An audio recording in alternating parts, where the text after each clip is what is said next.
Welcome to Dissecting Tyrone. I'm Jason. I'm Brandon. And today is Season 2, Episode 6, Victory Lap. Yes, sir.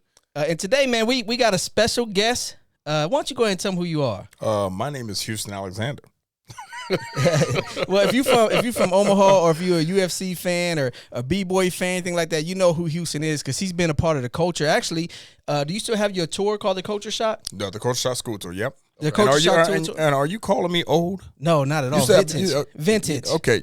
I just want to make sure. No, you're vintage. I'm behind you, dog. No, you get that karate chop from your shoulder. That Melvin baby boy. He said, "Go to sleep, Jody. Go to sleep." No, not at all. Yeah. I said, Jody. I'm afraid of Houston. No, you better. Yeah, not I'm be. afraid of Houston. No, so you better not be. I don't fight that good. I don't do domestic though. No, we don't fight outside the ring. No, I hear you. I believe you. Well, today's episode is going to just be about the culture. You know, where you come from, how it raised you. You know, how you made it out of it. You know, just for anybody that's from the culture. Right. I think this is going to be a little bit more specific because we're all from Omaha. We have the roots here, and basically, like I said, we're just going to get into some deep discussion on how Omaha made you and where you are today and everything in between. Well, I'm gonna consider Omaha, the place where I grew up at, but I actually was born in East St. Louis, Illinois. Right. So I don't want my people back home getting mad at me because I'm claiming Omaha, but I'm claiming East St. Louis, Illinois as well. Well, and I think at the end of the day, I think when we talk about the culture, we're talking about, basically like being from the hood and being from the gutter. From the hood, we come from. Yeah, and there's a hood, a gutter, and a culture in every city. Every country. Yeah, so like I said, that's fine. We're going to talk about that. You know what? Let's just jump right into it. Everybody knows I have my questions over here, so we'll start with questions and let everything flow as it goes. But how would you describe your city's culture when you were coming up? Oh man, coming up, my city. Let me take a few seconds to think about that because when I first got here from East St. Louis, I was 8 years old. Okay. So now I'm coming from that mind state coming here. When I was in East St. Louis with my mother and my brother and sister, we used to watch this show called Mutual of Omaha Wild Kingdom. Okay, this came on every Saturday in East St. Louis with this guy called Marlon Perkins. Okay, it was this wildlife deal, but it was Mutual of Omaha. And so they would go out on safari. You would see lions, tigers, bears. Oh, my. Oh, yeah. Oh, my. and me and my brother would watch this. We would always watch this every single Saturday. And then one day, my mother came to us and said, "Hey, we are moving to Omaha." And me and my brother looked at each other like, what? We thought that we was going to see lions and tigers and bears in Omaha. That's my first impression of coming to Omaha. I remember the first song when I first got here. The song was by Kool and the Gang, "Too Hot." I remember the Cutlass, the 80-something Cutlass that my uncle picked us up in. I remember the first video game I ever played at the Greyhound station was Spy Hunter. Now, that's how deep I go back when we're coming in here and having those thoughts of being in the city for the first time. First time I ever saw the Woodman Tower, I thought was like the biggest building in the world, being 8 years old. It used to be one of them. Yeah. At one point, yep. So growing up, man, it was just real simple back then. It was about the music, it was about the people, and it was about the surroundings. For us all coming up, and it was that time period when everything seemed simple. Nothing seems as complicated as it is now. And in my first, breaking ground in Omaha, man, it was just simple. I was just exploring all these different things as a kid. Yeah, definitely. What about you, Brandon? What was the culture to you? I think something similar to what Houston said, just the simplicity of just life. I remember just coming up, so I was one of the youngest in the family, like with my uncles and cousins and aunts, and I just remember my older cousins like kind of taking me to the park, Miller Park, and the first time I performed, like, I was a little shy, so like they used to have like this stage back in the day to where you can get up on stage, they play the music, you do a little routine. I did a little dance. You did a little dance? So my uncle, he showed, my Uncle Sean, so he showed me some fraternity steps, and I'm like kind of mimicking. I'm like 5, 6 years old, and I was a great mimicker. So the only thing that I knew, I think they was probably playing Poison. I start breaking out the step. And ironically, I ended up winning like $5 and I was super duper happy. But I just remember being in the park. So my grandfather, another thing, he's one of the founders of the Mad Dads, John Foster. Oh. So like that was my grandfather. So hold up. Your grandfather is John Foster? Yeah, for sure. Do you understand that your grandfather put the Scribble Crew, which was my crew, on the map? I didn't realize that. Do you understand, dog? Hey, dog, I have pictures with your grandfather. Him and your Eddie Staten. Yeah. And the Reverend. Yep. So that's you see how crazy that is, man. Hey, that's that what 1 degree of separation. Yeah, 1 degree. That is crazy. So I'm gonna need them pictures later. Dog, Sure. I'm gonna get that to you. Absolutely. I'm gonna get, but what's so funny is you brought that up, and I didn't mean to interrupt it's you. all good. Yeah. Your grandfather helped us out so much. So I'll give you a little story on him. So like a part of my culture and my upbringing was being able to see strong black positive men and women, but specifically my grandfather, other black men. And I will never forget the first time they created the Mad Dads. They had this like Mad March. It was like midnight. Wow. And they started off. No, I remember that. Like That was on was that on 30th Street? On 30th Street. It was probably like 20 or 30 people, Mad Dads, moms, and kids, midnight. So I'm happy. I get to stay up late. I'm walking.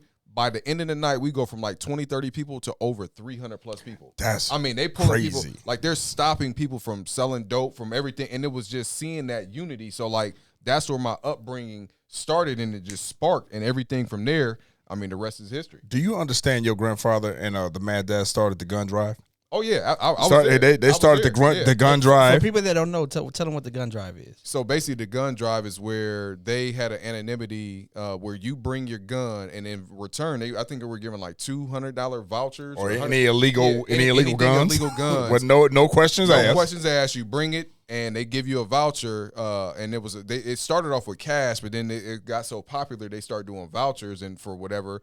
And they were turning them in, getting illegal guns off the streets, right. And then they would turn them over. They would burn them, and they had national recognition.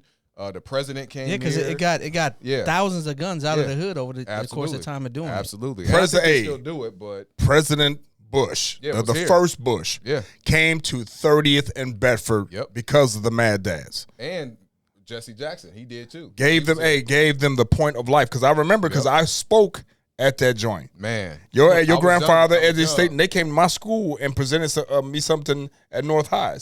That's how crazy that is. So man, Houston got a memory like an elephant. Man, I'm trying to tell you, man. It was a Tuesday. I remember why. At 9:00. Yeah, I remember why. And we're gonna get to Jacob because his story is interesting too. Yeah. It's crazy because I remember how your grandfather got started with the Mad Dads. I'm not playing. Don't play with his grandfather back then. His grandfather was 6'3", 6'4", 6'5", or 6'6". I'm so sorry. Okay, he was 6'6", so he worked for the city. He was 6'6", big guy, but he was super cool, laid back. But if you mess with family or anybody that he loved, it was a different story. So the reason why the Mad Dad started, so my uncle ended up, he had a Suzuki, and they like I said, we still got the crib. Did he have the box Suzuki? Yep, box Suzuki. So my grandmother, she still stay off of Kansas. Word. But the thing is, he had like some nice little sound system. He pulled up to the gas station. Some gang members jumped him, and they tried to take his Jeep, and he came up back bloody. My grandfather. Wow. Here's the thing: my grandfather grabbed his .357 Magnum, and he went to go look for him. And thank by the grace of God, he didn't find him. And he ended up getting with some of the men, and they said, "Hey, we don't need to do this with violence. Let's do this a different way." And that's how the Mad Dads was created. And then, I mean, it revolutionized, man, the country. And so he wasn't going to the 357. He grabbed his 357. He had it. Yeah. And my grandmother, who's still living, what's up, Grandma? Hey, Grandma. Hey, Grandma. So she basically was like, hey, you got to get rid of this. Like, I want it out the house. And wow. So from there, like I said, it was just a chain reaction of my uncle getting jumped. And then the rest was history. But you know the thing that I love about that story is it fits so well into what we're talking about in culture and how cultures change and culture shifts and how one person can create a culture by itself or with the help of a few friends. Right. But you didn't tell these people that you are the grandson of John Foster. They know now. I guess the other topics didn't call for it, but they know now. Man, that's crazy. And your granddad had the coolest curl on the planet. Oh man, he had that thing. He had gazelles and a curl. Hey, I used to love the Temptations Christmas when I be sitting in the living room and when he started playing it, he get the groove. Man, then was the time. He didn't get no juice on you with the little shit. No, he didn't get the juice on me. But it was not on the couch. Not on the couch. That's crazy. You know what's crazy too is you talked about Miller Park, and that's where I grew up. We called it Killer Park back then. Oh man. But I grew up in Miller Park, and our cultures, like I literally seen it shift because when I first moved to the park, I was 8 years old. Wow. And everything was about playing and wrestling and football and and then I seen the shift when it turned into gangs. Jay, you guys had the Viking ship down in Miller Park. Definitely. And it was popping, especially when y'all was coming up. 100%. I didn't get to go there a lot. My mom was like, hey, you got to be where I can see you. Right. And that's a funny thing. I always tell everybody, like I got a lot of friends that always be like, "What up, cuz?" And they say that like what? Because I was a Crip for 2 days. And that's the thing that's funny about it. Because so what happened is at my job, people were like, "Man, how did you grow up in the hood and not succumb to the gang stuff?" And I said, "Man, I was a Crip for 2 weeks." I said, my mom found out I thought I was a Crip, beat the absolute hell out of me. Oh, you probably became a blood after she whooped your ass. All jokes aside, you know what I became? What? A Christian rapper. Oh. My mom beat Jesus into me. Wow. See, and that was the end of it. Like I never tried to gang bang again after that. Like I was like, I'm not fit for that. If I can't whoop my mama, I can't whoop nobody in the street. So that was the end of my gang life. So, but I watched that culture change. And then it even shifted from that because I got into rap, into the music culture, which I know Houston, you were a huge part of that back in the day. And that's crazy because Miller Park. Why did Miller Park and seem to be like the central area for gangs at the time? Because I think it was because there were so many kids. Yeah, it was so many kids. So like any of the parks, if you look at it, look back, any of the parks in those in our communities back then had so many kids to influence, and all it took was one or two people who were quote unquote the leaders, and you got a bunch of followers, so they're gonna gravitate. So that explains Coons Park. Yeah, when they had so that's where I grew up right off of 22nd and Sprague, between Sprague and Laird. So like that's where my roots are. My mom had a crib, and that's where we moved down there. I was young, and like I said, the rest was history. Thumb Nose and all those guys there. Well, and Big Bubbles. And you got to remember too that when I was a kid, joining a gang wasn't like I'm ready to go kill somebody. It was like, hey, we all from the same neighborhood. We the Crips, and we the Bloods. And it was different when I was coming up. I'm a little bit younger, and it was more so on that. So then another thing, they had a private screening the Mad Dads did. Brought John Singleton here when Boys in the Hood was out. See, wow, I did not know that. Oh yeah, and I was in attendance, and I like I said, I was. Man, you didn't tell these people none of this stuff, man. You need to be flogged publicly, not telling these people what you've been through. So basically, that in that era, we're talking like probably. It's definitely early 90s. That's when it was really, really picking up because you had the crack epidemic that was huge. It was booming here. You had the gangs, and then that just funneling that money, the drugs, or excuse me, the guns coming in. So like around that time when you were joining gangs in my era, it was like, okay, you knew what time it was. You knew what you was kind of getting into. But again, you have the leader might have been 18 years old, so you're still a kid yourself. So I think a lot of that West Coast influence back and forth. When I was a kid, it was scary for a little period, and then it kind of tapered off, and it went in waves. So, well, let me ask you this. Because gang culture was such a big thing growing up, again, I really wasn't in the gang culture. So hey, let me say that real clear, too, because I got a good job. I am not a Crip. I am not a gang member. I thought I was for 2 weeks as a child, and my mom let me know I wasn't. Okay. But with that being said. Hold on. How does she let you know? Man, she beat the hell out of me. Oh, see, hey, so you But, so hey. no child, no Man. child, nothing. She just beat your ass. Man, listen. Back then, you could whoop your kid like it. I remember my mom told me. I said, "I'm calling Child Protective Services on you." I did the same She said, thing. "Get the phone." I picked up that phone. She's like, "Boy, you better put that phone down." She looked me dead. Listen, man. My mom looked me dead in my face and said, "Don't nobody want you but me." Oh, I was like, "Don't nobody want you but me. You better put that phone down."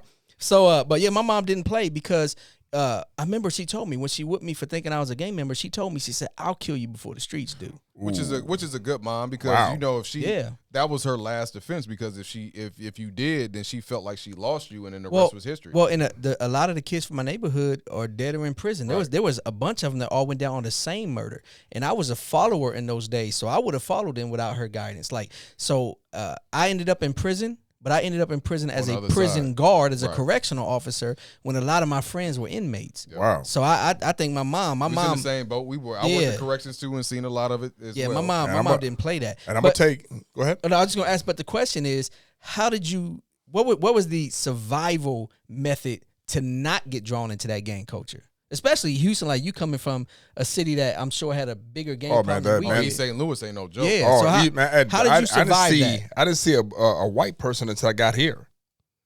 That's crazy. Now, how crazy is that? I didn't see anybody white until I got to Omaha.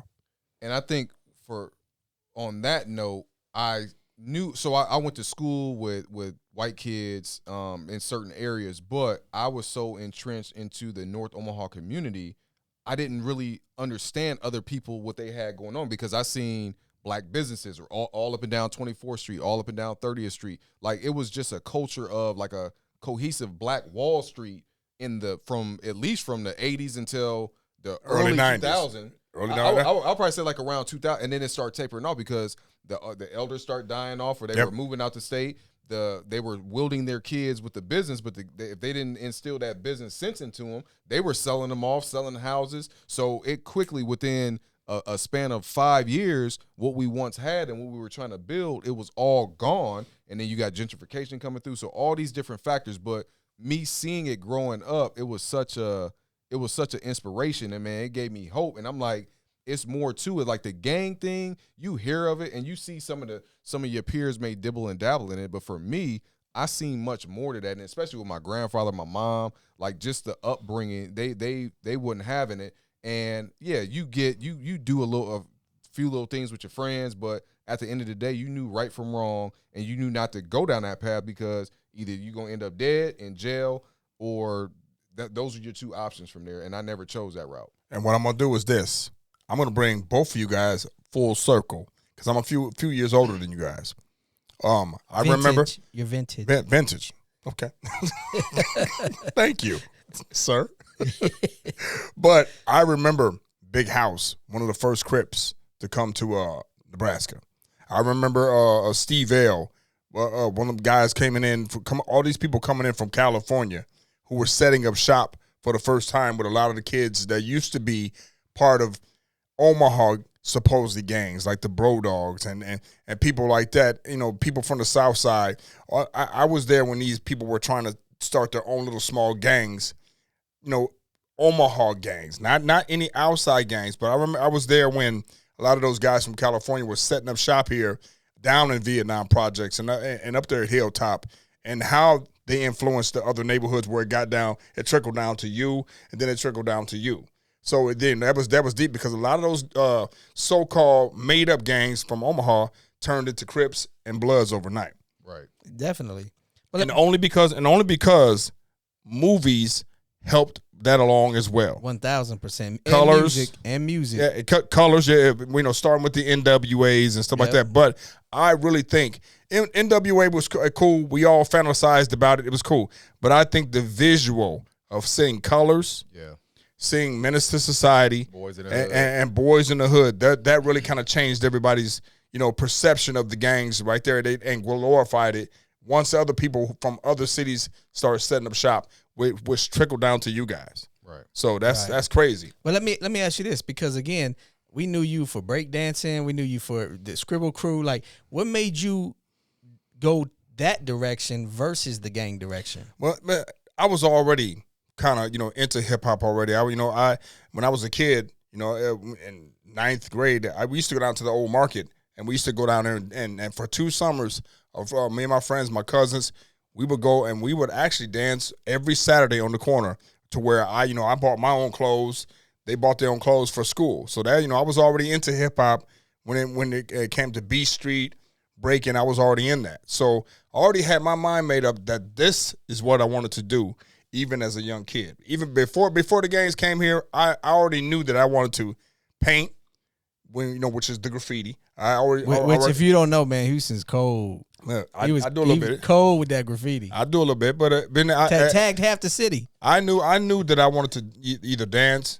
I wanted to be a part of the hip hop culture, so I was already focused on that. So, and on top of that, I was a leader in my family.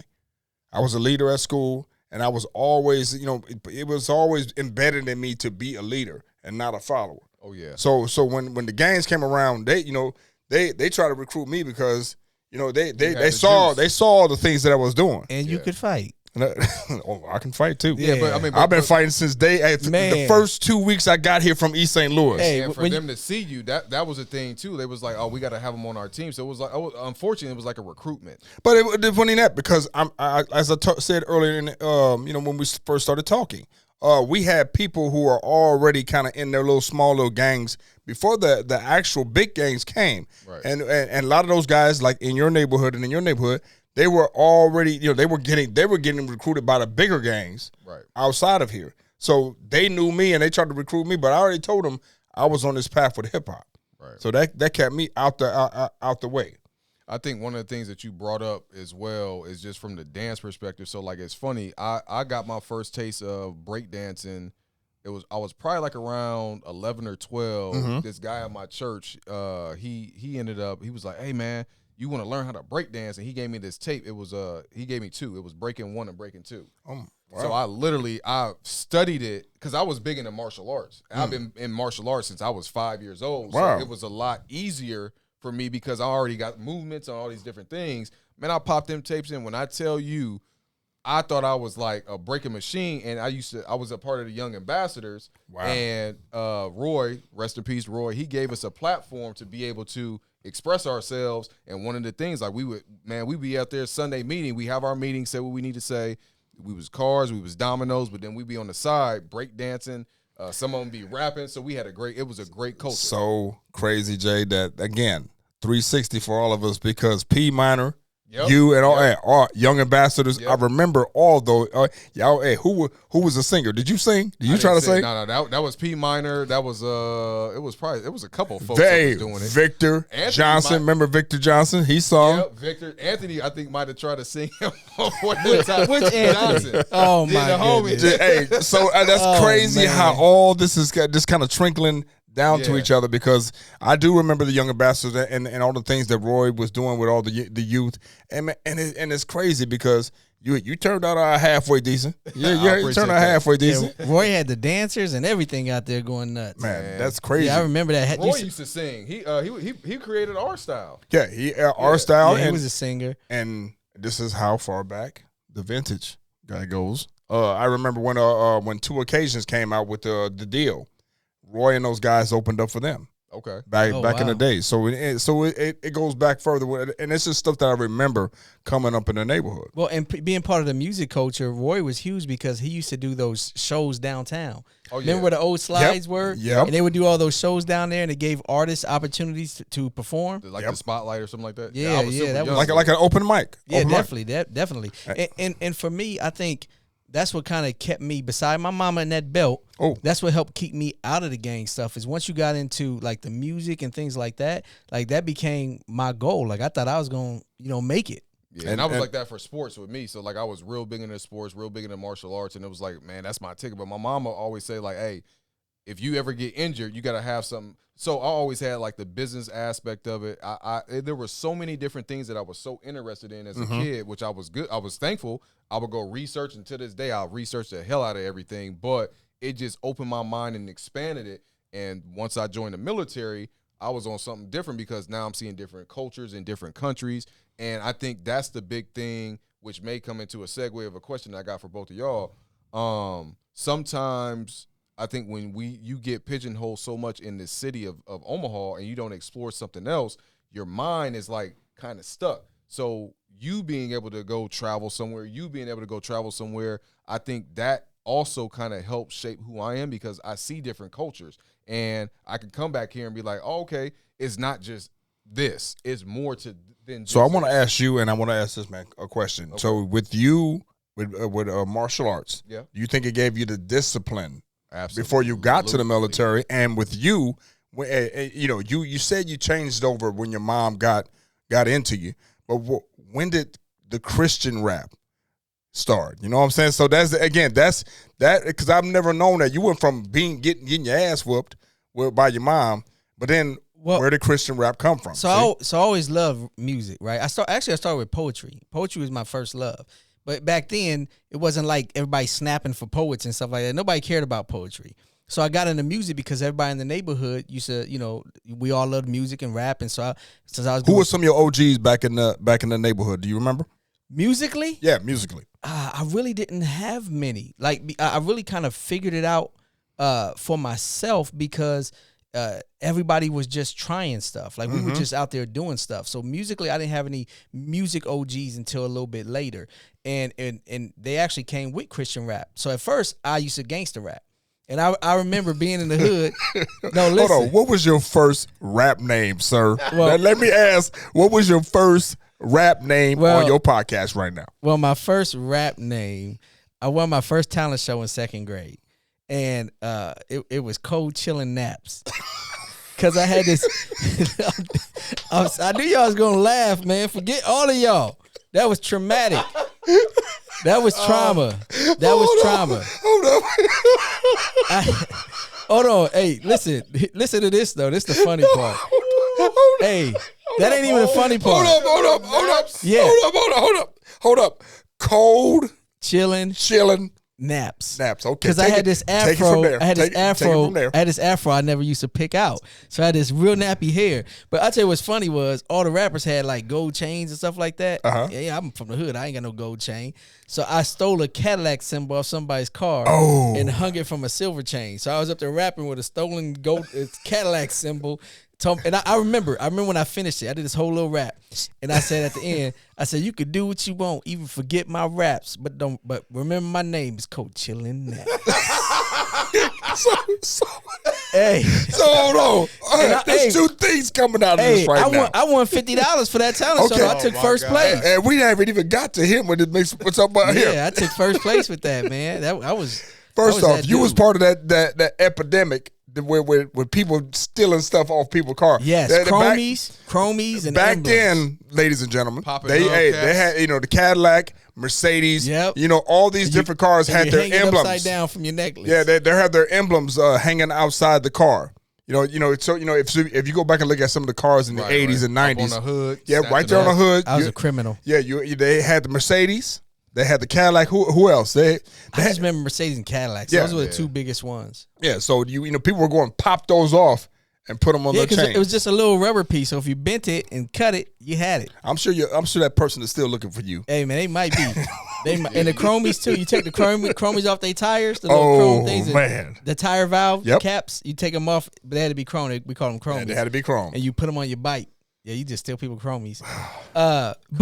But so I thought I was a gangster rapper. So I remember, like everybody thought I was this dope rapper. So I remember like I'm thinking I'm a Crip.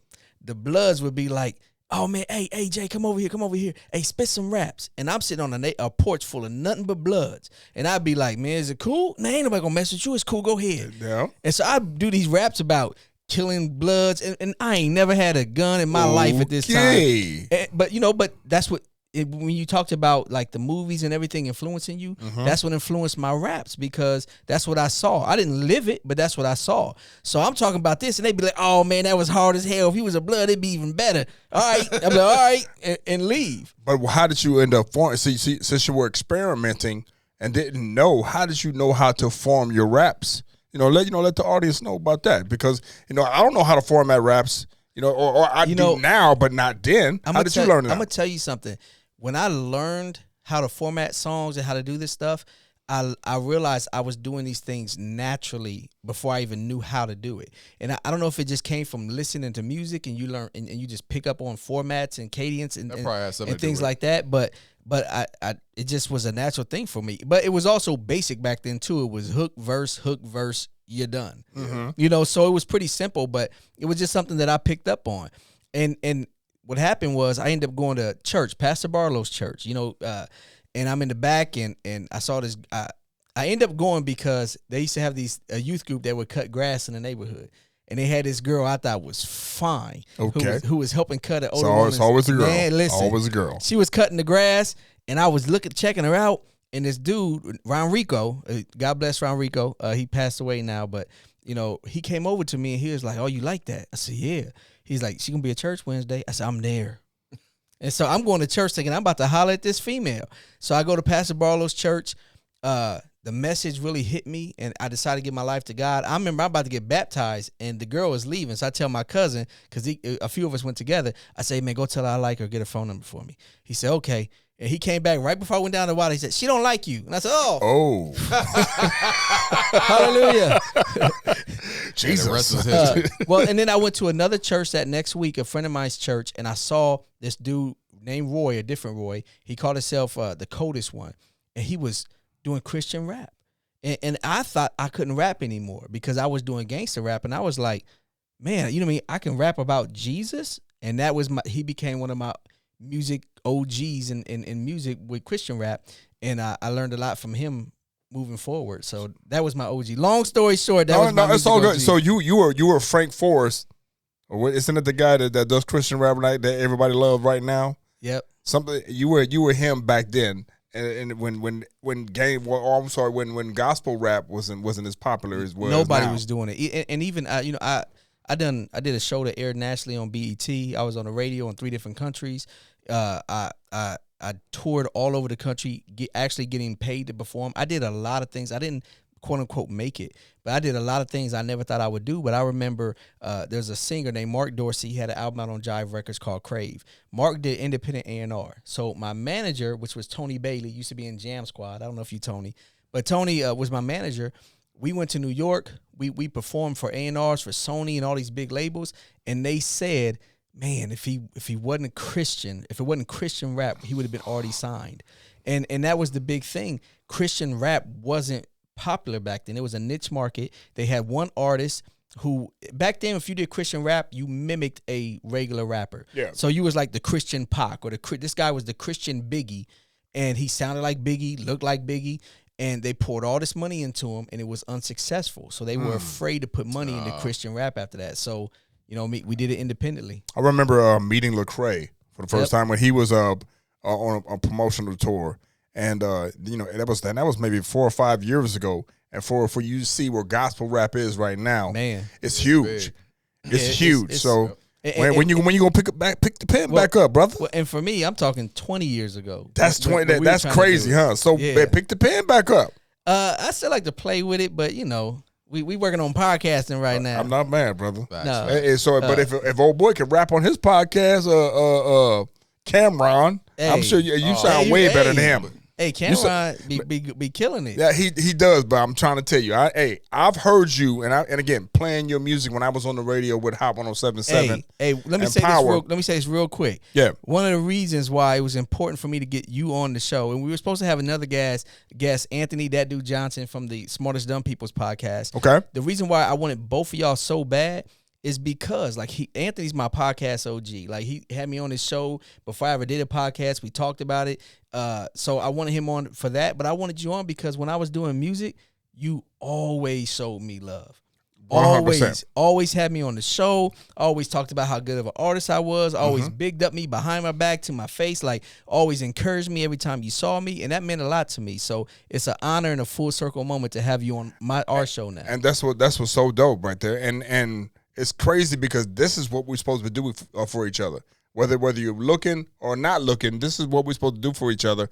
You were a great artist then, and you're a great artist now because look what you guys are doing with this platform. So you say something that was another thought that came up, or question-wise. I know, unfortunately, and it happens in all cities, but I think and I'm looking at it from a black community because I'm black.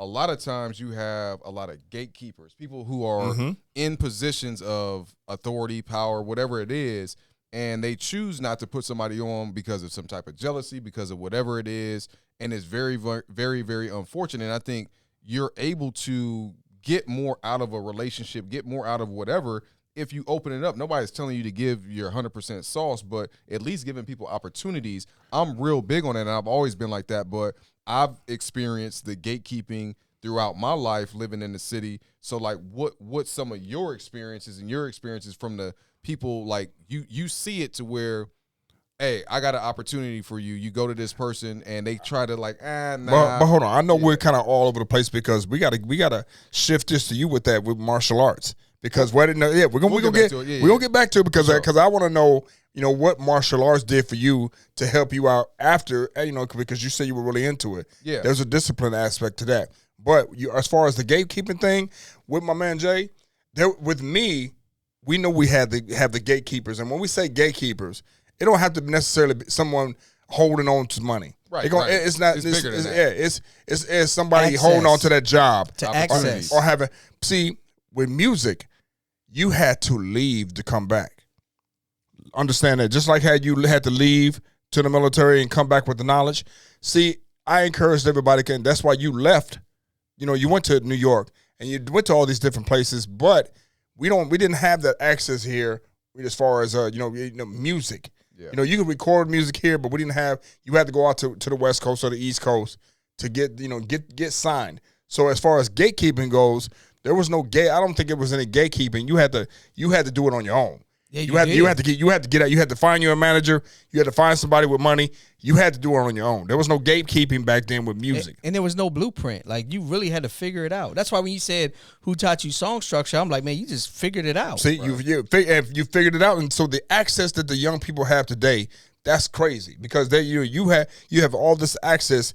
There's no gatekeeping in music because if you got a hot song like when Lil Nas came out with that Uptown Road, that wasn't yourself. That. He posted that and he became a star overnight because of that. Yeah. So no, there's no gatekeeping in the city here in Omaha. As far as music, you're on your own with that. And if you got people that believe in you but put money behind you, that's cool. And I think I was looking at it from the culture in general. So, like, for example, like I ran for a public office the first time, 2008. And I just remember going to some of the OGs, like, not on no bull. Like, they're like, hey, I'm trying to learn the game. And it's crazy because then they'll look at me like, oh, okay, well, if I do this, like, well, what's in it for me? Mm-hmm. So, like, that type of game, and it's like, well, what do you mean what's in it for you? Like, I'm trying to learn this game. I'm trying to, like, there's not many young black people that are involved in politics. It's 2008. Yeah. So, like, and I'm in my 20s, and so I'm trying to gain knowledge, trying to figure it out. My grandfather had already passed because I asked him straight up. So the crazy thing is, like, I'm looking at it from that regard, and I think it's so unfortunate in this community that you can, and there wasn't no monetary, no money. You don't think anybody from this community is sitting you down or sitting the young people down and kind of explaining to them, this is how the game go, without thinking they need something in return? You don't think they're sitting people down like that? Because there are people. No, there are people. Yeah, there are a few people that are kind of doing that. But I'm looking at it from like the masses. So like if there are people who are kind of connected in certain spaces, it's almost like, okay, well, what are you looking for? Because I don't want you to just understand this, and this is what I was told a long time ago. Shouts out to DJ Rip. Always follow the money. That's it. Sure. No matter what profession you are in, no matter what it is that's going on, always follow the money. Put all the money in your pocket and everybody know you got the money. Guess what? You'll have all access. Oh, for sure. Jay, give this man a whole bunch of money and they know you got a whole bunch of money, all access. Look what's happening to Bud right now. But I don't think for the record, I'm poor. So so here's the thing. I'm looking at it from the aspect of I get follow the money. You can follow the money. Yeah, follow the money. Things are, but from a culture perspective, Jason's done it too. You've done it too. Mm-hmm. I've done it. I'll go into a school quick, or I'll see a kid on the street and I'll give them whatever knowledge that they possibly need. Like, I'm not going to gatekeep, and I got a 14-year-old son. But you still got people holding on to the money, brother. That's true. So that's what I'm saying. That's why you got to follow the money. You still got people holding on to the money. Whatever plug they got, it's like dope dealing. Whatever plug they got, they're not giving it up. Well, I'm not even. They're not giving up that information. But like we said, not even on some money. I'm just someone. I'm not talking, but I'm not. Yeah, but I'm not talking sure. about just money. It's just the concept of them trying to hold on to the That's knowledge. True. Because the money could be the money could be the knowledge. That's true. You know what I'm saying? Yeah, the money could be. It's just a metaphor to what. Well, and I'll say this too. I think a lot of this city, there's a lot of crabs in the bucket mentality sometimes, and I think a lot of times people will gatekeep just because they don't want you to get there first, right? You know, or they want to reach their level of success before you reach yours. Follow the money. Yeah, follow the money. That's it, man. Follow the money. Sure. And I think that crab in the barrel thing is only because we're so small of a city, right? If it was Atlanta or any type of big city, get your money. Dallas, Atlanta, Chicago. Get your money. But you know, we're such a small community, and then on top of that, our black population is getting less, and less, and less. I noticed that people moving out, but you got a whole bunch of people moving in. That's true. But you know, and I'll say this too. For me, when you get back to the gatekeeping and stuff, and the jealousy and the haters and things like that. I didn't experience a lot of that openly. Like, I do know that there were things that were said behind my back, or people would try to sabotage things without me knowing. But I really got blessed with a lot of good people in my life. Like I said, I ran into a Houston that would put me on the radio. You know, the Smartest Dumb People. You know, Anthony. Like, hey, bro, I want to start a podcast. Hey, man, you should. This is what you do. Like being a firefighter, I had John Farmer. Hey, bro, get in here. This is how you do. Like, I've always had people. And even though I've had quote unquote haters, I'm so focused on my mission when I get a task, I don't even notice the hate. Don't even notice and that's a fact. And quite frankly, I think if you carry yourself a certain way, you keep good company. Yes, it's always going to be somebody that's going to hate on you, somebody who doesn't want to see you succeed. But you march to your own beat of the drum. And at the end of the day, you do what you need to do. I think if you remain positive doing it and you do it in good spirit, good faith, it's all gonna come back to you regardless. So we coming back to you right now. How did sports and how did martial arts help you mentally? Because I know coming up in martial arts that it's a focus thing and it helps you all the way around the board. How did that help you coming out of high school and doing the things you did? So when we start off, I probably started martial arts around 5 or 6, and that was probably my first time learning about the discipline, learning about, okay, if you run into a solution, you don't just run from it, you go through with it, and you do it in a mindset to where you try to remain as calm and collective as you can. And you were how old when you first started? 5 or 6 years old. And I think from there, also with the influence of my mom, the influence of my family members, all of these different things, it started to shape me. But then it's funny, like throughout with sports, that martial arts laid the foundation. And I remember getting into my first fight. I was at Sacred Heart. I won't say who his name is. We cool now. Super cool. I wouldn't say his name then. If he cool, he can't whoop you. Hold on, man. Hey, hold on. If y'all cool, just like my homeboy Ray Jefferson, God bless the dead. That's my guy. I got into it with him back in the day, and we end up being like brothers. So I mean, we're not brothers. So like, did you win? Cool. Yeah, I then won. He can't whoop you. What's that? So here's the thing. So it was basically my first fight. I was scared. I didn't want to fight, and it was over a girl. She was very beautiful. Like I liked her. Always. So like the crazy thing is, I was a new kid on the block. I was like, oh, she's pretty, and I just left it at that. He's like, oh, that's my girl, which it wasn't his girl, and we ended up getting a fight. I did my thing. Gave him the little 2-piece, and his mom was like, "Hey, get your butt in this car." So, but I say all that to say, I did not want to fight. The only time, and that was going back to my training, they say never initiate a fight, but defend yourself when you need to. So I had to defend myself. I did what I needed to do, and that was that. But throughout life, it also just put me in a mind frame of like, okay, how can I put the discipline in anything that I have, whether it's school, whether it's sports, whether it's whatever. If I have an interest in it, there's going to be some time that you got to put in the work, because if you don't put in the work, you're not going to get the results that you want. No doubt. And then we flash forward. I never forget stand on my yellow footprints when I went to the Marine Corps. Right after high school, I'm standing on these yellow footprints. Everybody's like, oh, man, you chose the Marines. This is the toughest. And I was like, okay, well, I wanted to challenge that. To be honest, that was the reason why I chose the Marines, because I wanted to challenge everybody saying it's the toughest, the hardest. And it is. But I remember going through boot camp and thinking back was like, yo, I'm mentally prepared for this. I'm physically prepared for this. Everything that the drill instructors like, it's a lot of chaos. Some people are so sports and the martial arts helped you with that. It helped me all the way through, and it's so funny because I know then they looked at me like I'm already a natural leader, but I start getting designations in the military as leadership and leadership positions and being able to do these certain things, and it carried with me today. And here I am. So being a leader sometimes is being a good listener. Absolutely. Am I right? Absolutely. And a good follower. Like sometimes you got to know when to lead. Yep. And be able to delegate, because you can't do everything yourself. And I'm learning that with my business. There are some things where it's like, okay, I have to relinquish this power for growth. And I think in life, we have to sometimes relinquish our power, this stronghold. And it's not giving yourself away or compromising yourself. But if you want to be successful in this lane or this lane or this lane, whether it's a relationship, a business ship, whatever it is, sometimes you have to let go to be able to receive what's meant for you. Now, me strolling through the internet, I came upon your podcast, and I really like the subject matters you guys were hitting. Especially it's an everyday thing type thing where everything came natural. Okay, right. and one thing I got that energy. Obviously, I got the energy from this man, right? And the energy from you, from just even watching what you guys were trying to put out there. That energy you're putting out there, and this is why I wanted to be on here today.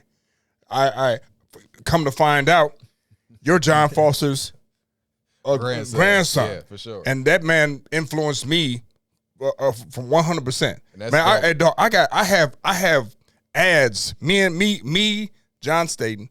Eddie Staten and Eddie Staten. We were in a Target ad with the Mad Dad shirt. Okay, I got that, and hearing you for the first time, I'm gonna hit you with this information. We used to come on Sundays, and we used to play. The county used to always hear us because they had their headphones in the county. One guy came out, and when I played one of your songs influenced somebody from the county. Because one thing, how we went off on Sunday, me and Doc Box, bless his nose. Shouts out to his nose. His nose, shouts out to Doc Box nose. Dude came up to me and was like, "Man, I just got out the county, and you was playing some kid to some." He said that song inspired me. That's dope. That song, and this is a true story, and you probably didn't even know that. Dude came out of the county because we would always give a shout out to the county. And hold it down because you have no choice is what we would tell people in the county. And I would one time I ended the show by playing one of your songs. This guy came up to me damn near in tears and said that song he heard that you had did, and he called you kid something. And I knew what he was talking about. I played it, and it was just crazy that I'm here to tell you that story, because people don't know how much they influence people until they get it from get the information from other people. No, that's a fact. I remember I had a website and everything. I remember getting a email once from a guy that said, your song stopped me from committing suicide. Damn, that's big. Man, but see, the thing is, I also understood that it wasn't me. That I did what was on my heart to do, and then God took that and did whatever he wanted to do. It was with both of y'all. It was, and so you say something about like when somebody coming from the county. From the county. So when another full circle. So one of my first jobs directly out of the Marine Corps after I got out, I did it for 2 years. I was working at Douglas County Corrections. Okay. And I was a correctional officer. And I think my biggest thing was just being myself, seeing who they were for them, and never had any issues whatsoever. Only one, but that was he was on some other stuff. But outside of that, my goal, I was 23 years old at the time. So I'm talking to my people who are maybe slightly younger, people who are my peers, and people who are older. But I always went into work trying to kick knowledge, trying to resonate with individuals. And it's so funny, for probably 10 years after I left, I would have people come up to me and was like, hey, man, I appreciate you just for who you were as a person. They could have easily did something to because me. you could have treated them like an animal. Absolutely, but I always you treat somebody, and my goal was I'm working at corrections. Isn't this about trying to help correct people? And a lot of the officers did not think that way, Man, and they was on some other stuff. A lot of them got their lunch money taken in high school. God. And then they get in there and they act like they got some power. Yep, and some of them got their heads knocked off behind, or they would live so far out they think they would never run into anybody. And you have personal knowledge of this, right? So you seen the psyche of some of these people that were guarding some of these people, and I think it makes a difference when you come from where they come from. Absolutely, like I said, these guys were guys I grew up with. Some of them, yeah. You know, with that being said, let me ask you this though. Because when you come from the hood and we go through these different cultures and everything, this episode called Victory Lap, right? Okay. So that's about success. Yep. We've all obtained a certain level of success in our different fields, right? How did you obtain that success without the trauma of what the culture put us through, the deaths, the violence, the gangs, all that stuff? How did you not let those traumas affect you or stop you from being successful? Man, with me, I would probably say you have your ups, you have your downs, everything in between, but just always staying true to who I was as a person. And I look at it as I've seen people on the block pull out an AK and try to take somebody's head off, and then they look and they see me down the street, but they know I'm on some good stuff. They actually put it away. And you know what I'm saying? It's rare. So, like, I've seen things like that. I've seen people in gang fight. I've seen all these different things, but I look at it as almost like a movie. Like you're going to have different scenes in the movie, and at the end of your movie, you see the success, or you're going to see the bad side of it. So it's how you play it in your mind and what your shape. And we all are going to go through some type of turmoil, some type of adversity. But I think what you have deep down inside and your support system is what's going to get you through. Being able to verbalize that, being able to say, hey, I'm in this headspace right now, and if you got the right people in your team, they can be like, okay, well, let's talk about it. How do we get past this? How do we do this? But I think all throughout life, just having a great support system is what shaped me and made me who I am today, and that's why it's so important for me to always give back, whether it's talking to youth, talking to people in general, giving that knowledge. Like, I got people who are a little bit older than me that call me for business advice, and I'm not one to I'm gonna be like, hey, we may be in two different industries, but this may apply. So, like, I think always leading off with purity, always being able to be accessible, that's what my victory looks like. And then here's the thing. So I'm a business owner. One of the goals that I have for 26 is to employ people that look like me in my community. I set up shop right in North Omaha, and I've always had this goal to create some level of Black Wall Street, being able to have people that can have good jobs that I'm providing for them, and they can go provide them back to their family. So, like, when I look at success, my success is the people who are around me, and if we can all eat in some capacity, that's utopia for me, and that's where I'm trying to go. Houston, what about you? Like, how did you make sure the trauma didn't affect you and stop you from being successful? I see. Now I had to think while I'm listening to you, because that's very inspiring, having to listen to your story and now listening to your story. But me coming up again from the first time that I got to Omaha, and me even being 8 years old, being from a city where all I saw was trauma. My uncle got killed, in East St. Louis. I've never talked about that. I've seen domestic violence at its highest degree. I've seen drug and alcohol abuse, and that was just getting here before we even got here. So it was just embedded in me, especially being around family members that were really strong-minded to always be a leader. I've always kept that frame of mind, and I'm stubborn. See, I'm stubborn, and I'm just one of those people that if I see something, if I see A and B, I'm going to A and B. I don't go to X. I try to keep a frame of mind to where I'm keeping on that path regardless of what's going on around me. I've seen death. I've seen friends fall. I've seen people succeed. I've seen people fail. I've seen a lot of things that help me with taking a piece of this, taking a piece of watching him do what he do from afar. Why it might have been you and your grandfather showing me, how to be a great man in the community, because he was one of my first influences. So I took a little bit from everybody, and see, that would be my victory lap, getting something from everybody and taking it and using it and being the person who I am today, because I took a little piece of everybody from my community, whether it was outside of Omaha or inside of Omaha, trainers from people who I've danced with, people I've done art with, people I've done music with, people even today I take advice from. I take a little bit of everything from everybody. That's my victory lap. I think taking that information. I think I do a similar thing too, where I get a lot from pieces. My church growing up influenced me a whole lot and really helped instill a lot of things in me and taught me how to be a leader and all those things. But I think ultimately for me, not being affected by the trauma was recognizing it was trauma. Like so many people that come from where we come from, it's such a normality to walk in. I remember saying this. I used to talk same thing when I worked with the prison. I would talk to guys that were incarcerated, and I would tell them, I said, man, it shouldn't be normal for us to walk in somebody's house and see scales on the table, see dope on the table, see lean in the refrigerator. To this day, I've never had a sip of alcohol in my life. I don't drink because of my father's issues with alcohol. Wow. But I've dated women and married women that drink it, and I told them, I said, there will be no alcohol in my refrigerator. And they don't understand. I don't mind if you drink. Like, I'm not that guy that's like, because I drink, you can't drink. No, have your wine, have whatever you're going to have. But we're going to have a separate refrigerator in the bedroom or in the garage or whatever.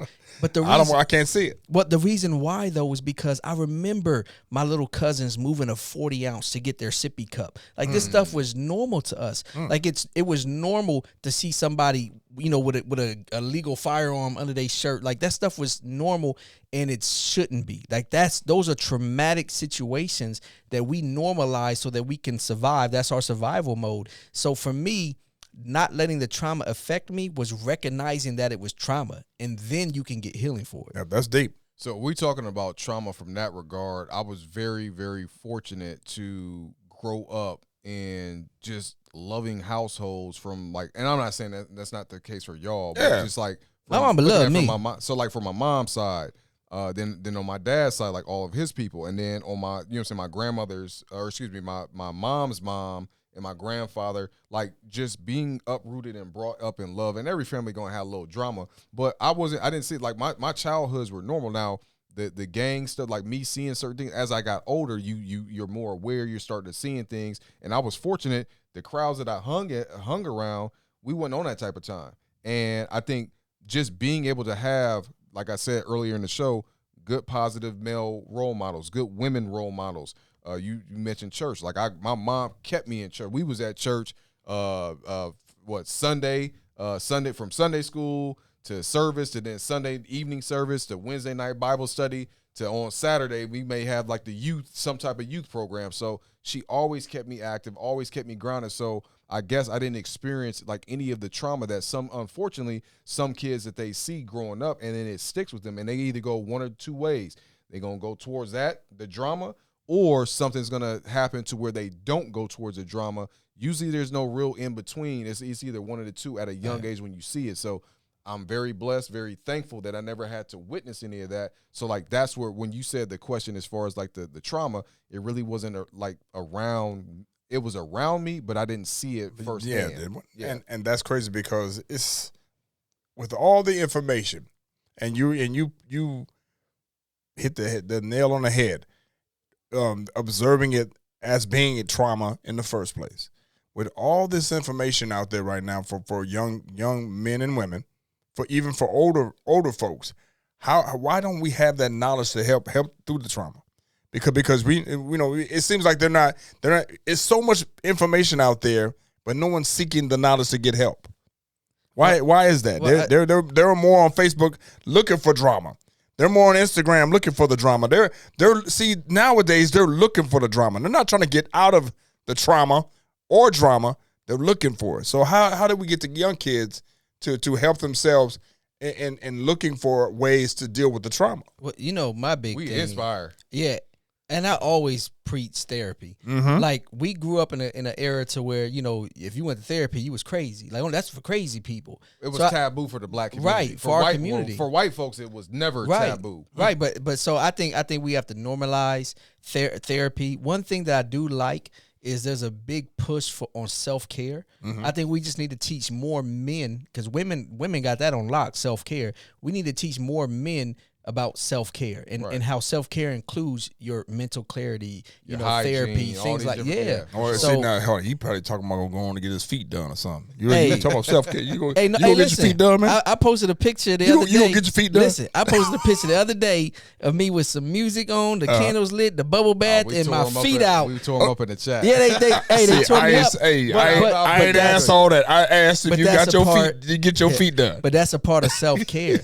You know what it is. What's different for every person, but right? But to Jason's point is, there has to be some level of what can you do to take yourself away from the woes of the world to get a sense of peace. And that's what it was. Whatever peace that was brings peace. you, for sure. Like with me, I love traveling. Like I'll go travel to a different country and just admire the beauty, just being in a different headspace. I love spending time with my son. Like anything that we do, if we go play golf or we go out of town or we're doing whatever. So like there are certain things, but then being able to have my circle and talking to the fellas, like being able to be in a safe space to say, hey man, there's XYZ, or I feel like this. We may go from laughing and joking to on some serious stuff, and then everything in between, and back and forth.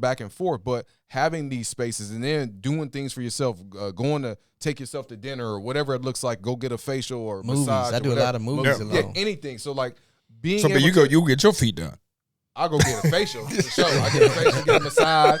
I ain't getting feet done. My dogs is rough. They probably need to be done, but the dogs is rough. So what I advise people to do, and this is coming from you and from you to travel.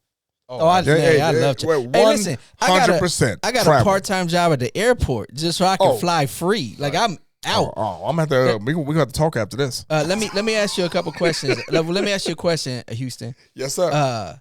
You know, we haven't talked a lot about your fighting, right? Okay. You reached the highest level of fighting with making it to the UFC. Okay. I remember that uppercut dude. That was an uppercut from heaven. When I watched that, was it Jardine? What was his name? Yes, sir. It was man, that Jardine. uppercut, man. Mind you, he is a director now. He directs movies. Oh, I didn't know that's that. crazy, man. I'm surprised he can remember anything. One his movie right now that's out is rated 100 on Rotten Apple. Tomatoes. Rotten Tomatoes or Rotten Apples. Yeah. Right. Yo, legit. So hey, shouts out to Keep Jardine. For real. definitely. It was a great fight too. I don't want to diss him, but you're my boy, so I was right. It's cool, man. But here's my question. We talked about peace, talked about trauma, all these things. Yeah. When you come up in such a violent sport, what's peace to Houston? Sitting in the rocking chair watching TV. Real simple. That I got a nice little rocking chair, and it's funny. You look back and you see these old folks with the beards and the gray hair. It's just just sitting back, just watching TV. It's that simple for me, man. No, that's dope. Nothing crazy. Every once in a while you get a little sip of something. He don't sip, but I sip every once in a while. But when I actually train for any fight, I quit cold turkey when it comes to drinking or something like that. But when you're getting that amped up for something, and when you come home, I have to sit down. Just like to sit down. You just sit down and just sit down. Sit your ass down. Right. Just sit your ass down. We're getting close to time. We're actually a little over time, but we okay. Yeah. But I do want to end with two questions. Okay. And I want everybody to answer this. We talked about the culture. We talked about how the culture shaped us, how it made us, what we went through. If you could go back and give the younger you one piece of advice, what would it be? One piece of advice. Well, while you think, I'll tell mine. I think that for me, it would be it's okay to lead. I consider myself a leader later in life, like later in my teen years and everything. But as a young man, I was a follower. And that's why I said if my mom didn't put that foot in my butt, I would have followed my homies with killing that guy and shooting. I would have followed them into that. Even though that wasn't my nature, I would have followed them. And I didn't know that I didn't know I didn't need permission to lead back then. So I would have told myself, even when you're young, you're a leader. Like, be that leader. Man, I think for me, to be honest, I don't know. I don't know if there's anything I would really tell the younger me just because I love the experiences that I actually went through. Yeah, I would probably say I don't have, like, there are certain things, like, for if I had to put my arm around, like, hey man, for this you got to do X, Y, Z, but like just like a one-liner, there's really nothing that I really have. Don't beat up that kid over that girl. Houston, what about you? If you could tell your younger self one thing. If I could sit back and tell my younger self something. One thing. And this is really deep. I would tell younger me, we know that this situation happens in your family hereditarily. I need you to look somewhere in the future and go overseas and get you a hair plug, okay? Because I know it's a hair restoration. Oh, procedure. I'm sorry, hair restoration. Because I know in the future, following up to all your mother's brothers and their family, and they're all bald as eagles. I need you to find some place over in Europe to hook this up. For those who don't know, he's talking to me. No, I'm not. No. I went to Turkey. Oh, no. I am not talking to you. Procedure. I am talking to me because I'm trying to tell you.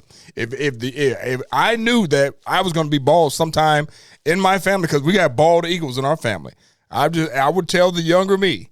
Or if I was the younger, I would tell the over to me, go get it plugged up. So I guess find some place to get it plugged up. I'm not talking about you, brother. I'm talking about me. If you going that route, I would probably just be on some, give myself a financial tip, probably. There you That's go. what I would probably invest in Apple. Like you know, invest in perspective. Hey, invest in Apple. Go back, like some Back to the Future. There you go. Invest in Apple. So, what would you do? What would you say? I told you I would tell myself, be a leader. Be a leader. You know, sooner. And you thought I was playing about the plug. I'm not talking about. Nah, hey, I'm for real. One last question, and we're gonna end this. Yes, sir. In every hood, in every environment, in every culture, there's a Brandon, there's a Jason, there's a Houston. What advice do you give somebody who's listening now, or who might listen in the future, like somebody that's in that position that wants their own victory lap? What's your what's your one word of advice to them? So you start with me, okay? Yeah, we're gonna start with, all right, cool. So I would say, if there was another Brandon out there, which actually there is Brandon Jr. So Brandon Jr., what I would say is, does he have waves like you? Because you got the fro now. You got the crispy waves. I can see that from back he got the fro. But so I would tell another Brandon, like, so never compromise your beliefs for what you want. Always do it the right way. Always be organic with it. What's meant for you is gonna happen, and if it don't happen, then it wasn't meant for you to be. So never compromise anything that you have going on. Never compromise your integrity is what I would tell that person. Okay. Me, man, I would honestly say, if not you, then who? Because I think sometimes we get so caught up in seeing other people's success, and it seems so far away. It seems like, being a millionaire or being successful in music or whatever just seems like it's so far away, especially when you from a city like Omaha that's smaller and kind of tucked away. It's like that can never be me. But my question is, if not you, who? Like, you have the ability to achieve whatever level of success you want. If you can dream it, I know that's cheesy to say. If you see it, you can be it. But that's the truest thing in the world. But it starts with a dream, though. Like, I think 100%. We're all dreamers. The three of us are dreamers, and I know I'm a dreamer, and everything that I've dreamt has come to fruition.